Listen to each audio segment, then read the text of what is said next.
Profession हो गया था ना? चलिए, लेवल ऑफ मैनेजमेंट तो इजी है, निकल जाएगा जल्दी। स्टार्ट कर दिए हो क्या सीमाप जी? स्टार्ट कर दिए हैं।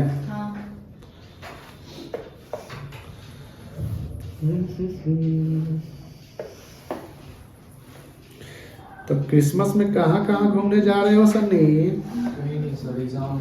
अरे वाह, क्या बात है। दिया जलाने नहीं जाओगे?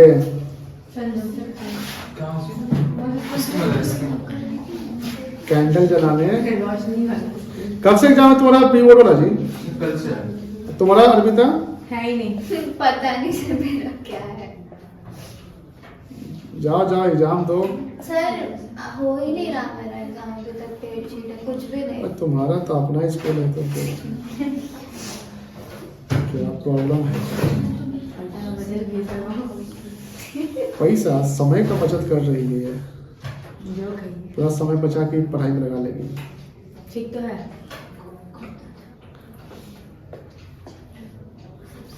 हाँ, लेवल ऑफ मैनेजमेंट ये ना है।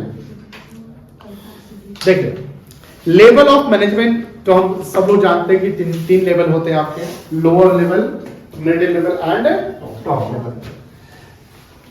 सबसे अधिक, जैसे अब बात करते हैं कि टॉप, मिडिल और लोअर है, तो सबसे अधिक अकाउंटेबिलिटी की जो बात होती है, सबसे अधिक यानी कंपनी की रिस्पॉन्सिबिलिटी की बात हो जाए, डिसीजन मेकिंग की बात हो जाए, पॉलिसी फॉर्मुलेशन की बात हो जाए, मेंटल एक्सरसाइज की बात हो जाए, बड़े बड़े लेवल की रिक्रूटमेंट की बात हो जाए, कोई नए प्रोडक्ट को लाने की बात हो जाए, बिजनेस एक्सपेंशन की बात हो जाए, तो ये सारा डिसीजन मेकर कौन होगा? टॉप लेवल होगा। टॉप लेवल ही जब वो अपना पॉलिसी फॉर्मुलेट करेगा तो वो पॉलिसी क्या होता है, वो फॉर्मुलेट होके जाएगा अब उसके नीचे वाले लेवल को, जिसको कहते हैं मिडिल लेवल। मिडिल लेवल में भी क्या है, स्ट्रक्चर होते हैं, यानी डिपार्टमेंट्स बन जाते हैं, हर डिपार्टमेंट के हेड को जाता है, फिर वो उसके नीचे फॉरवर्ड करते रहते हैं। यानी लोअर वाला कोई काम कर रहा है तो वो अपने मन से नहीं कर रहा है, उसको कहीं ना कहीं इंस्ट्रक्शन मिला होगा। किससे मिला होगा? तो मिडिल वाले से मिला होगा। मिडिल वाले जो इंस्ट्रक्शन फॉरवर्ड कर रहे हैं वो कहां से उसको इंस्ट्रक्शन मिला होगा? तो कहीं ना कहीं टॉप लेवल से होगा। समटाइम बीच में कुछ ऐसे चीजें होते हैं जो मिडिल वाले अपना कुछ उनको ऑथोरिटी और पावर हम दे देते हैं कि हर चीज के लिए हमसे पूछने नहीं आना है, यहाँ पर आप अपना जजमेंट ले सकते हैं। अब मिडिल वाले अपना जो डिसीजन ले रहे हैं, जो जजमेंट कर रहे हैं, यानी जो भी डिसीजन ले रहे हैं वो अपने विद इन द ऑथोरिटी ही करेंगे, यानी जितना उनको पावर मिला होगा उतना ही पावर तक कर सकते हैं, उससे ज्यादा वो नहीं कर सकते। बात समझ आ रही है? अब बात आती है कि जैसे यहाँ देखिए हायरार्की। हायरार्की समझते हैं? हायरार्की क्या होता है? मेरा काम हो गया? हाँ हो गया, ऑफ हो गया, चल हो गया है। ठीक। हाँ, हायरार्की समझते हैं? हायरार्की क्या होता है? हायरार्की है ना, स्टेप बाय स्टेप हायरार्की उसको कहते हैं। अब देखिए ध्यान से, ये पिरामिड है। क्या है? पिरामिड। कभी जाइए देखिए। सर आप फंड कर दीजिए, देखते हैं। Board of directors, chairman, general manager, president, vice president, CEO, chief executive officer, CFO and COO, chief operating officer. अब चीफ टाइप के बहुत सारे चीफ आने लगे, चीफ नहीं चीफ आने लगे, ठीक है? जैसे सीटीओ, चीफ टेक्निकल ऑफिसर। इसका रोल भी आज का जो बिजनेस सिनारियो है उसमें बहुत खास हो गया है, क्योंकि आज देखिए सारा जगह क्या है ना, एक ऑनलाइन तरीके से काम चलता है, डिजिटल तरीके से काम चलता है, यानी सब जगह हम कोई डेटा पहुंचा रहे हैं, कोई डेटा स्टोर कर रहे हैं। जैसे आप देखते होंगे कि यूट्यूब पे भी जब कोई यूट्यूबर होते हैं तो उसके भी एक टीम होते हैं, उसमें भी एक टेक्नीशियन होता है, जो एक बोलने वाला होता है, वही वीडियो नहीं बनाता है, एडिट नहीं करता है, एडिट करने वाला कोई और होता है, लिखने वाला कुछ और होता है, सर्कुलेट करने वाला कोई और होता है। तो उसका भी क्या होता है, एक मैनेजर बना दिया जाता है कि चलो टेक्निकली काम जो करेंगे वो हमारे अंडर में होगा। एक होता है रिस्क मैनेजर, रिस्क मैनेजमेंट करने वाला, क्योंकि कोरोना जैसा जब ये पैंडेमिक आया था, तो कोरोना पैंडेमिक आया था, इससे पूरा सेक्टर, इंडस्ट्रियल सेक्टर से जो आपकी जो फ्लाइट कंपनी सब है उसको नुकसान हुआ, है कि नहीं है? जो भी सिनेमा हॉल कंपनी सब है उसको नुकसान हुआ, बॉलीवुड इंडस्ट्री, बहुत सारी इंडस्ट्री को क्या हुआ, हेवी लॉस हुआ, अनएम्प्लॉयमेंट बढ़ गया। तो कहने का मतलब क्या है, that was the threat, that was the risk जो सबको झेलना पड़ा। तो अब यहाँ पर कंपनी अब नया पोस्ट अपने आप क्रिएट हो गया, रिस्क मैनेजर का। रिस्क मैनेजमेंट जैसे सीए में जब जाएंगे, सीए करेंगे कुछ, तो सीए फाइनल में रिस्क मैनेजमेंट एक अपने आप में एक पेपर है 100 नंबर का, जिसके 4 घंटा मिलता है एग्जाम में लिखने के लिए। ओपन बुक एग्जाम होता है, ओपन बुक एग्जाम होता है, किताब खोल के आपको इसका एग्जाम ये लिखना है। और इसकी सैलरी समय के अनुसार पहले 8 लाख 6 लाख रुपया हुआ करती थी, अब 20-20 लाख 30-30 लाख रुपया मिलता है इस पे। क्यों? क्योंकि रिस्क को अगर आप मैनेज कर लेते, देखो रिस्क को हम जीरो नहीं कर सकते। क्या रिस्क को कोई इंसान जीरो कर सकता है? नहीं कर सकता, लेकिन रिस्क को हम मैनेज कर सकते हैं ना, रिस्क को मिटिगेट कर सकते हैं। मिटिगेट मतलब क्या होता है?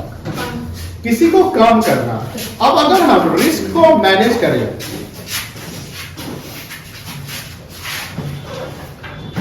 रिस्क को मैनेज करें, रिस्क को मिटिगेट करें, तो कहीं ना कहीं हमारे लिए फायदेमंद है कि नुकसानदायक है? फायदेमंद है। अब रिस्क को कैसे मैनेज करना है, मिटिगेट करना है, इसलिए रिस्क मैनेजमेंट मैनेजर लगा देते हैं कि इंश्योरेंस वगैरह कर लो, ये कर लो, सिस्टम। रिस्क को अगर आप मैनेज कर लिए तो लॉस अगर जो होने वाला जितना है उससे कम लॉस होगा। लॉस हो सकता है, लॉस होगा, लेकिन लॉस क्या जाएगा? कम जाएगा। जैसे आप देखते हो कभी शेयर मार्केट खूब बढ़ता है, एक बार अपने आप गिर जाता है, तो क्या होता है, जो शेयर होल्डर से शेयर खरीद के प्रॉफिट कमा रहे थे वो बुक कर लेते, नहीं अब रिस्क क्या बच जाता है, अब गिरने का रिस्क है, अब निकल जाओ। तो ये सब भी टॉप लेवल में ही आ जाता है कि नहीं? तो इसको आप ऐड ऑन कर सकते हैं। इसके अलावा मिडिल में कौन आएगा? तो मिडिल में क्या होता है ना, मिडिल में डिपार्टमेंट जो बनाते हैं, डिपार्टमेंटल हेड, या जो हम ब्रांच बनाते हैं, क्या बनाते हैं? ब्रांच बनाते हैं। जैसे मान लो एयरटेल का एक ब्रांच आपको छाता चौक पे है, एयरटेल का ब्रांच एक मान लो मिठनपुरा में है, तो वहां एक ब्रांच मैनेजर होगा। स्टेट बैंक ऑफ इंडिया का एक ब्रांच मैनेजर है, जिसके अंदर में 20 एम्प्लॉय आते होंगे। तो ये जो ब्रांच है, देखो एक ब्रांच में डिफरेंट डिपार्टमेंट होते हैं कि नहीं? जैसे मान लो state bank of India branch गए तो वहां ना कैश डिपार्टमेंट ये है, अकाउंट ओपनिंग डिपार्टमेंट ये है, लोन डिपार्टमेंट ये है कि नहीं है? तो ब्रांच का जो हेड होता है वो भी मिडिल में आ जाएगा। कंपनी का हेड नहीं, किसका हेड? ब्रांच का, यानी कंपनी का एक ब्रांच है ना, उसका हेड, या कोई डिपार्टमेंट का हेड, यानी डिपार्टमेंटल हेड किस में आ जाएगी? आपके मिडिल में आ जाएगी, जिसको बोलते हैं मैनेजर। जैसे प्रोडक्शन मैनेजर, सेल्स, वो हल्ला नहीं करिए, सेल्स मैनेजर, परचेज मैनेजर, यानी जो भी मैनेजर बन रहे हैं, क्या बन रहे हैं? मैनेजर। वो क्या किसमें आ जाएंगे? मिडिल में आ जाएंगे। और जो ऑपरेशनल लेवल पे, जहां फिजिकल काम ज्यादा हो रहा है, फैक्ट्री लेवल पे जो काम हो रहे हैं, उसको हम किसमें डालेंगे? लोअर में। जैसे supervisor, superintendent, foreman, section officer, clerk, सब डिपार्टमेंट एग्जीक्यूटिव। देखो डिपार्टमेंट नहीं, सब डिपार्टमेंट एग्जीक्यूटिव। ध्यान रखिएगा, प्लांट सुपरिटेंडेंट मिडिल में आ रहा है, प्लांट सुपरिटेंडेंट किस में आ रहा है, और सुपरिटेंडेंट किस में आ रहा है? लोअर में। तो कंफ्यूज मत हो जाइएगा। मेन फंक्शन, टॉप लेवल का क्या क्या फंक्शन है, नीचे ये दिया हुआ है। देखिए टॉप लेवल के क्या क्या फंक्शन है, वो क्या डिटरमाइन करेंगे? ऑब्जेक्टिव। क्या ऑब्जेक्टिव हो सकता है? गोल, कितना प्रॉफिट बनाना है, कितना सेल टारगेट पूरा करवाना है, किस एरिया को कवर अप करना है, कंपनी का मार्केट शेयर कितना है। जैसे नोकिया का सबसे अधिक शेयर इंडिया में मार्केट शेयर हुआ करता था। मार्केट शेयर समझते हैं? मार्केट शेयर का मतलब होता है कि जितनी भी कंपनी वो फोन बेच रही है, उसमें सबसे अधिक कितना हम बेच पा रहे हैं, वो मार्केट शेयर कहलाता है। ठीक है ना? अभी इंडिया में सबसे अधिक मार्केट शेयर किस कंपनी का है? आई थिंक सैमसंग का है। किसका है? सैमसंग। उसका रेडमी, जो चाइनीज रेडमी जो है, Xiaomi उसका है। ठीक है? एप्पल भी अपना मार्केट शेयर क्या किया है, समय के अनुसार बढ़ाया है, जो एप्पल स्टोर भी खोल दिया है। तो ऑब्जेक्टिव डिटरमाइन करना मतलब कि अपना एक ऑब्जेक्टिव गोल बना रहे कि हमको कोई प्रोडक्ट लॉन्च करना है, प्रॉफिट मैक्सिमाइज करना है, दिस इज द ऑब्जेक्टिव। और ये कौन फॉर्मुलेट करेगा? Top level. ठीक है, उसके बाद क्या है, framing plan and policy. Policy को फॉर्मुलेट करिए कि हमने जो ऑब्जेक्टिव बनाया उसके लिए आप प्लान करो, पॉलिसी बनाओ। जो भी हम ऑर्गेनाइजिंग एक्टिविटी यानी जो ऑर्गेनाइजेशनल स्ट्रक्चर बनाएंगे, याद है ना ऑर्गेनाइजेशनल स्ट्रक्चर की हम क्या क्या बनाएंगे, जैसे किसको हम काम देंगे, असाइनमेंट करेंगे वगैरह। और रिसोर्स है, जितने भी रिसोर्सेस को क्या करेंगे, असेंबल करेंगे। रिसोर्स में मैन पावर हो गया, फाइनेंस हो गया, लोकेशन हो गया, ये सब रिसोर्स को हम क्या करेंगे, असेंबल करके हम आगे बढ़ेंगे। ऑर्गेनाइजेशन के वेलफेयर सर्वाइवल पर फोकस करेंगे कि हमारा ऑर्गेनाइजेशन सर्वाइव कैसे करेगा। जैसे आपने पढ़ा होगा ऑर्गेनाइजेशनल ऑब्जेक्टिव, याद है? तो ऑर्गेनाइजेशनल ऑब्जेक्टिव में क्या था, सर्वाइवल, प्रॉफिट एंड ग्रोथ। तो हम जब टॉप लेवल में है तो सारा कंपनी की जिम्मेवारी हमारी ही ना होगी। तो कंपनी में जितने भी एम्प्लॉय है, कंपनी एग्जिस्ट करे, मार्केट में टिके, उसके लिए हमको ऐसा पॉलिसी बनाना पड़ेगा। ये किसको चिंता होगा, टॉप लेवल पे। Less than with the outside world, outside world से हम क्या करें, टाइम टू टाइम हम कंपीट करें, उनके बारे में हम जाने। To integrate diverse element. Diverse element क्या होता है, डाइवर्सिफाइड बिजनेस। जैसे टाटा डाइवर्सिफाइड बिजनेस करती है, रिलायंस, अडानी, बहुत सारी कंपनी क्या है, डाइवर्सिफाइड बिजनेस करती है, यानी एक सेगमेंट में नहीं है, मेनी सेगमेंट में बिजनेस करती है। And coordinate the activity, coordinate मतलब तालमेल बनाते हैं। Analyse the business environment, business environment pastel analysis करिए।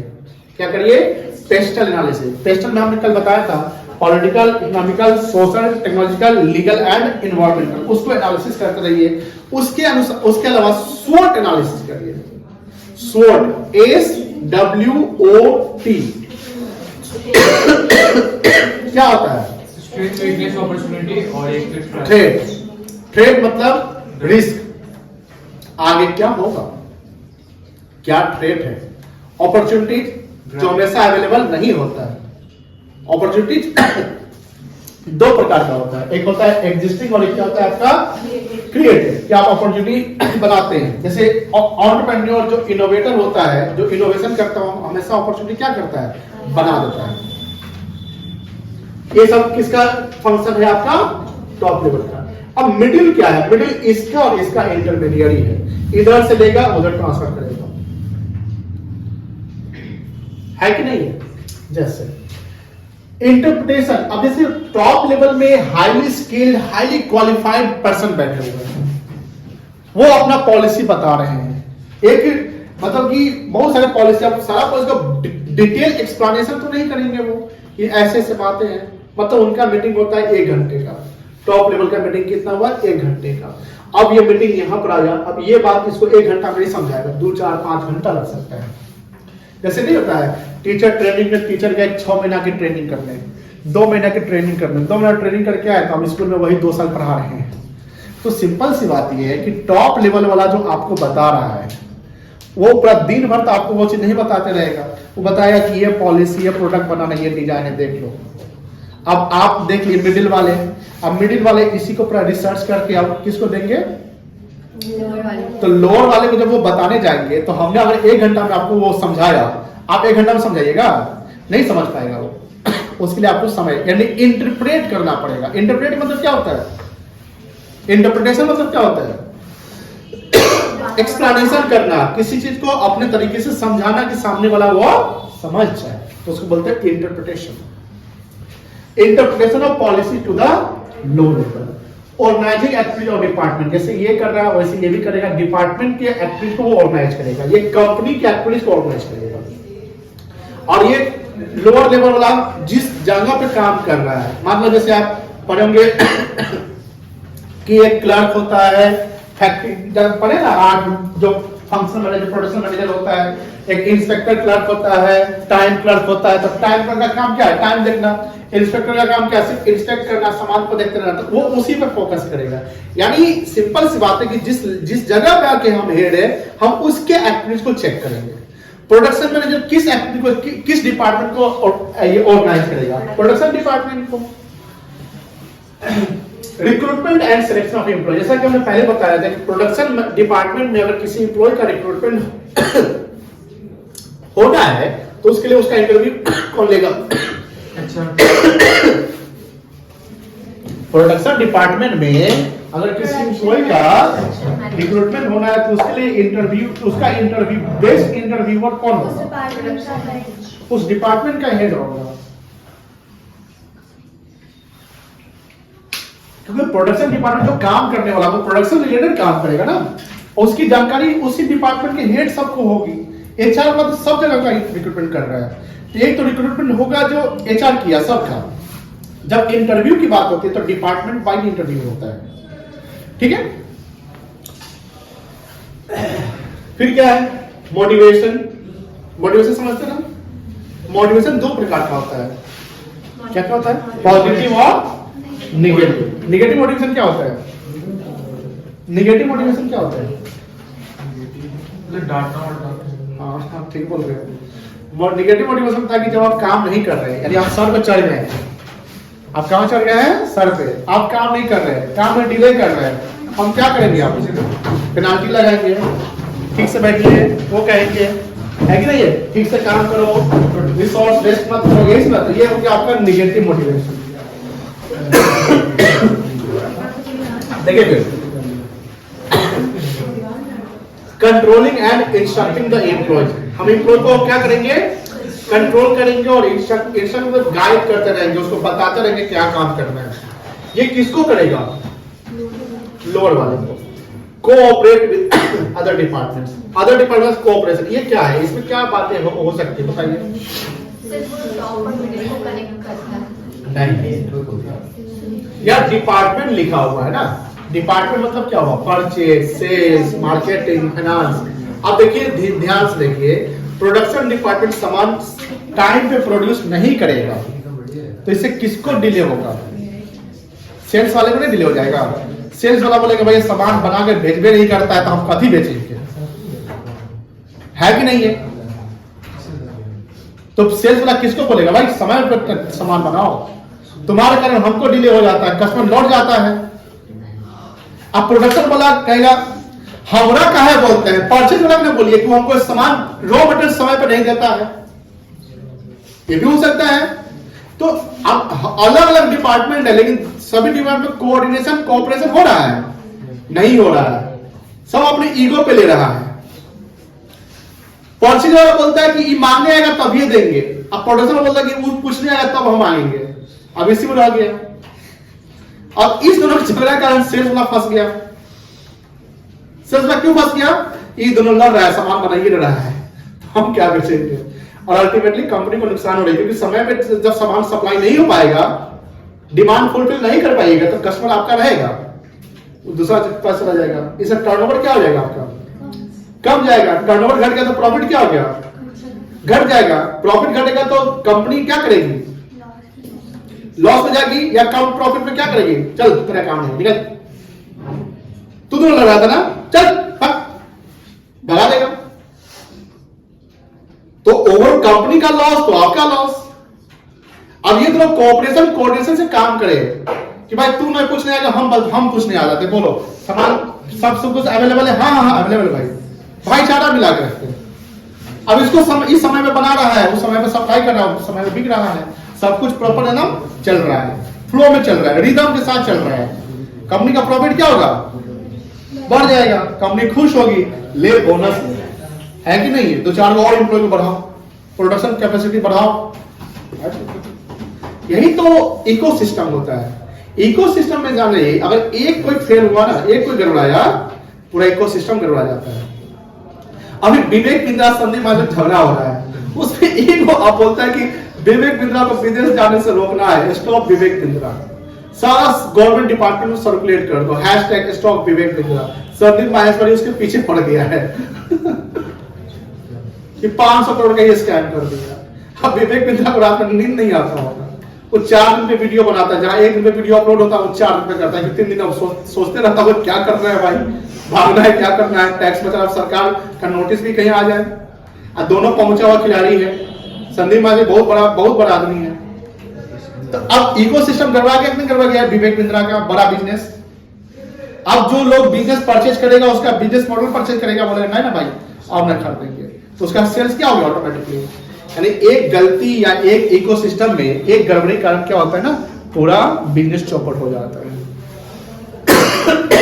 चलिए, तो यही हुआ, कोऑपरेट बहुत जरूरी है, ये सब चीज जरूरी है, ध्यान रखिएगा। कहीं भी काम करिए तो ये जरूर करिएगा।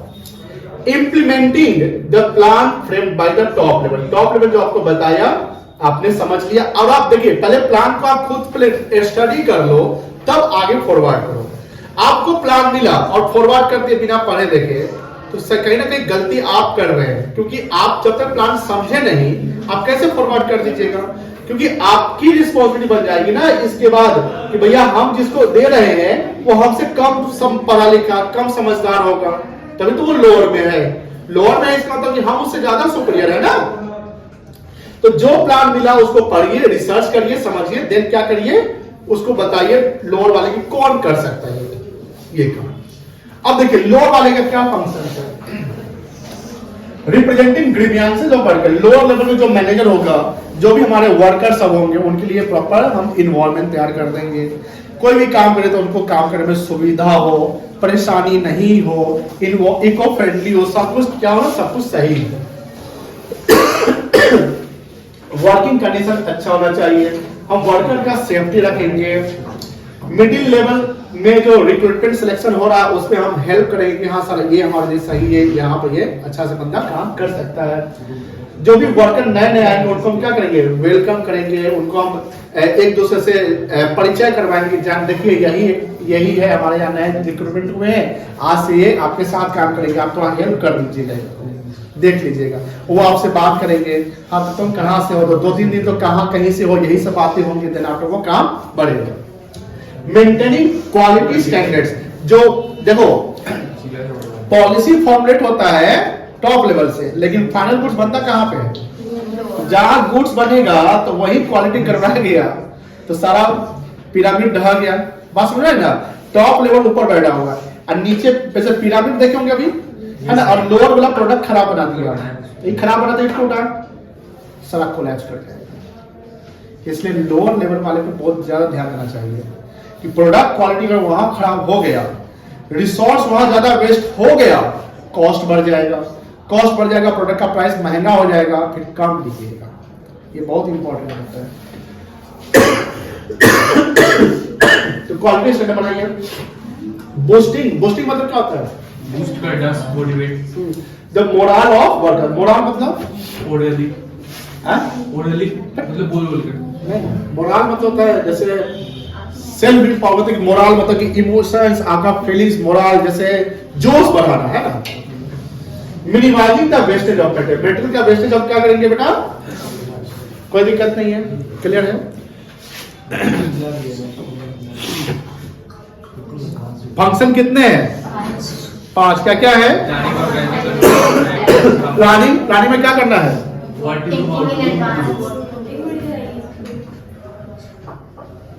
इमरजेंसी है, कोई बात नहीं, क्लास के बाद बता देंगे। कितना फंक्शन है आपका? 5। क्या क्या फंक्शन है?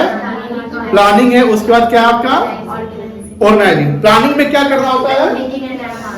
थिंकिंग इन एडवांस, कि हम आगे का सोचते हैं, आगे काम करते हैं वगैरह। उसके बाद क्या है?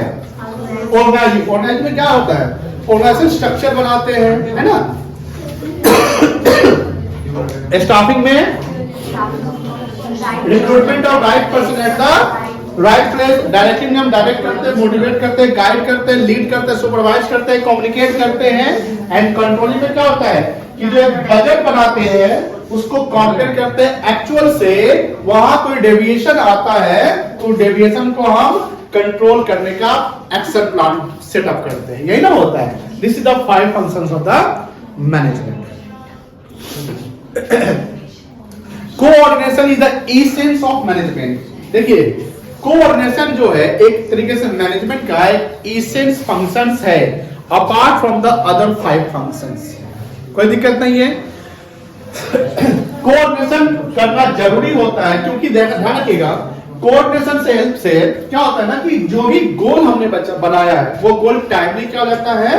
अचीव होता है। वो गोल हमारा टाइमली क्या होता है? अचीव हो जाता है।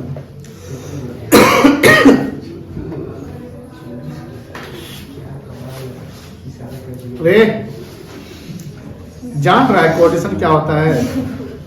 क्या होता है बताओ? कोऑर्डिनेशन तालमेल होता है जो हाँ। सारे डिपार्टमेंट के अमॉन्ग होता है। और जरूरी है भाई। इसका एसेंस ऑफ मैनेजमेंट बताओ, क्या क्या एसेंस ऑफ मैनेजमेंट है? वो बात नहीं करनी। तो सर एसेंस ऑफ मैनेजमेंट बताओ क्या क्या है? परसिसिव होता है, परसिसिव क्या होता है? मतलब एवरी वेट। इसको परवेसिव कहते हैं। जब नहीं जानते हो तो जानने की कोशिश करो, पढ़ो, बतियाओ नहीं प्लीज। जब जान रहे हो तो कोई दिक्कत ही नहीं है। बात समझ में आई ना? आप नहीं जानते हैं, कम जानते हैं, तभी आप यहाँ आते हैं या कहीं जाते हैं पढ़ने।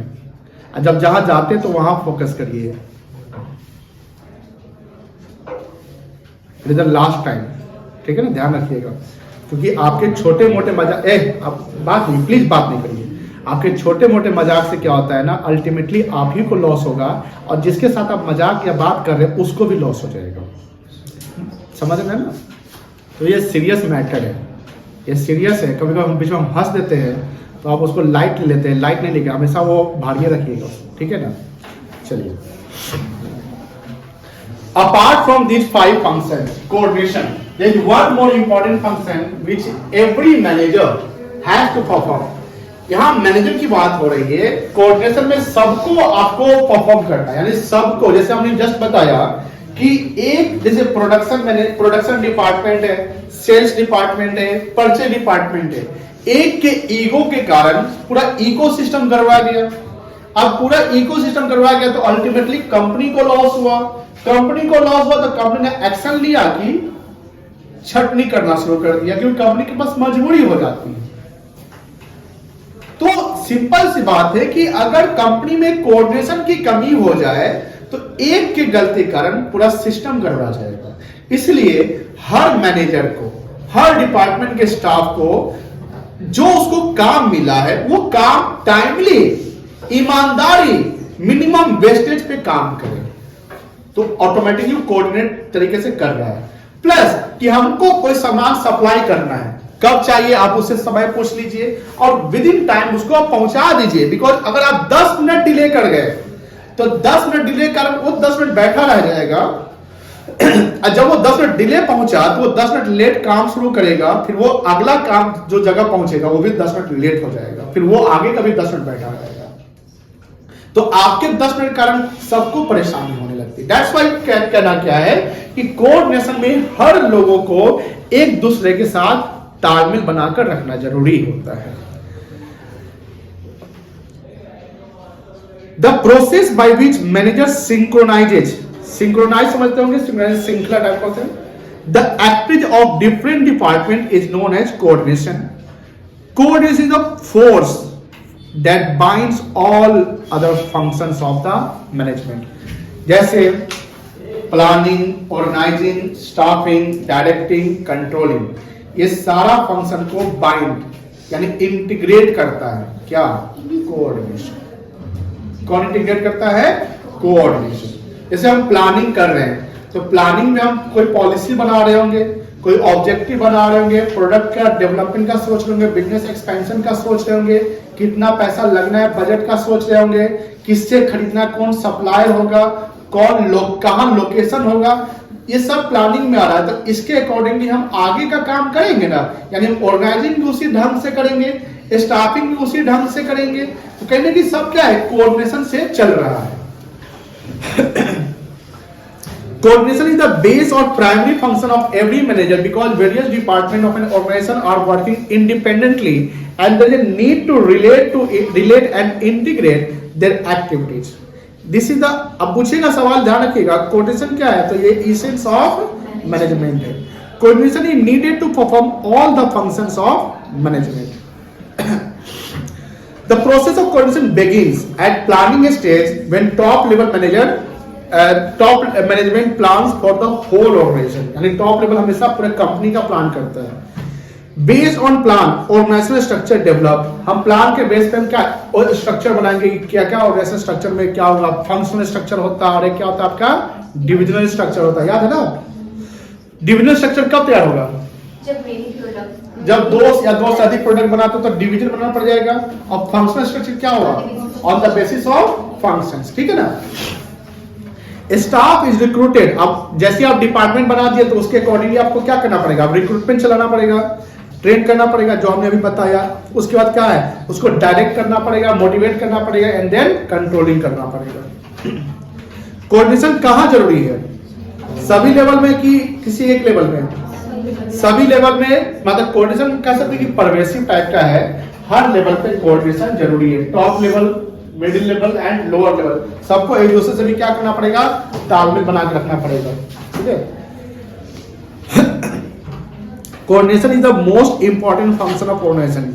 इंपॉर्टेंट क्यों है, क्योंकि तालमेल की कमी के कारण हम गोल को अचीव करने में हो सकता है लेट हो जाए, तालमेल की कमी के कारण समय ज्यादा लग जाए, तालमेल की कमी कारण कॉस्ट ज्यादा हो, प्रॉफिट कम हो, ये सब due to lack of coordination ही होगा।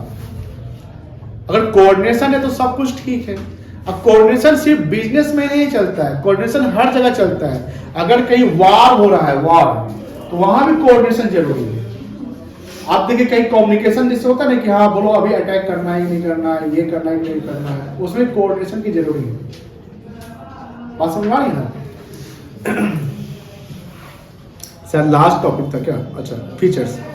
कोऑर्डिनेशन क्या है? Integrates the group effort. Group effort समझते हैं, जैसे आप पढ़ गए मैनेजमेंट का एक फीचर से it is the group activity.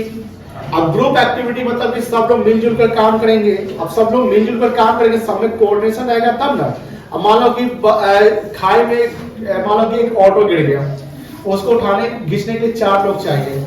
अब 4 में वो खुराबाती टाइप का लड़का है, 3 को खींच रहा है, वो उल्टा फोर्स डाल उधर ठेल रहा है, तो जितना वो ठेल रहा है तो डबल इंसान का काम कर रहा है। बात समझ रहे हैं? अब 3 खींच रहा है, एक उल्टा कर रहा है, तो खींचा पाएगा तो नहीं खींचाएगा। तो कोऑर्डिनेशन की वहां क्या हो गई, कमी हो गई। वो ग्रुप एफर्ट लग रहा है वहां पे, नहीं लग रहा, उसमें इंटीग्रेशन ही नहीं, उल्टा चल रहा है। तो चारों को क्या करना है, खींचना है, पुल करना है, पुश नहीं करना है। चलिए ये हमें इंश्योर सुनिश्चित करता है कि हमारे एफर्ट में क्या है, यूनिटी है। यूनिटी समझते हैं, एकता। ये कॉन्टिन्यूअस होना चाहिए, तो जानते ही हैं, सब जगह आप सुनते होंगे कॉन्टिन्यूअस है। ये परवेसी जैसे ऑल लेवल पे चलता है। कोऑर्डिनेशन कहीं ना कहीं मैनेजर को एक रिस्पॉन्सिबल बनाता है। रिस्पॉन्सिबल इन द सेंस, भैया हम तालमेल से प्रोडक्शन मैनेजर परचेज वाले से सेल्स वाले से अगर कोऑर्डिनेट कर रहा है तो प्रोडक्शन मैनेजर किसके लिए रिस्पॉन्सिबल होगा, सेल्स के लिए। वह समय पे हमको सामान बनाकर देना है। परचेज मैनेजर किसके लिए रिस्पॉन्सिबल होगा, प्रोडक्शन के लिए। वह समय पे इनको रॉ मटेरियल्स देना है, तभी तो ये सामान बनाएंगे। यानी हर मैनेजर को रिस्पॉन्सिबल बनना पड़ेगा दूसरे डिपार्टमेंट के लिए कि जिनको हमसे कोई चीज चाहिए हम उनको टाइम पे अवेल कर दें। अब परचेज वाले को पैसे चाहिए खरीदने के लिए, तो फाइनेंस मैनेजर समय पर पैसा देगा तब ना। तो ये सब चीजें क्या है, रिस्पॉन्सिबिलिटी क्रिएट कर देता है। अब कोऑर्डिनेशन क्या है, डेलिब्रेट। मैनेजमेंट ही डेलिब्रेट फंक्शन होती है। मैनेजमेंट क्या है, डेलिब्रेट, मतलब कि भाई को चांस नहीं है कि भैया करना है तो करो, नहीं करना है तो नहीं करो। ऐसे में मैनेजमेंट नहीं हो पाएगा। तो मैनेजमेंट क्या डेलिब्रेट है। उसी में हम अगर कोऑर्डिनेशन करते तो कोऑर्डिनेशन भी क्या है, डेलिब्रेट फंक्शन होता है। क्या होता है बेटा, डेलिब्रेट फंक्शन होता है। इंपॉर्टेंस, कोऑर्डिनेशन करने से क्या फायदा होगा, हमारा ग्रोथ होगा, फंक्शनल डिफरेंशिएशन क्रिएट होगा। जैसे प्रोडक्शन वाले को काम पता रहेगा कि हमको प्रोडक्शन पे दिमाग लगाना है, सेल्स वाले का सेल्स पे काम करना है, परचेज वाले का परचेज पे काम करना है। जब आप पार्टिकुलर डिपार्टमेंट में आप टाइम टू टाइम कंटिन्यूअसली काम कर रहे हैं तो आप उसमें क्या हो जाएंगे, एक्सपर्ट हो जाएंगे, स्पेशलाइज हो जाएंगे, है ना। तो स्पेशलाइजेशन आ जाएगा, जिससे क्या होगा, एफिशिएंसी, इफेक्टिवनेस सब बढ़ने लगेगा। खत्म है क्या? चलिए, चैप्टर 1 आपका कंप्लीट।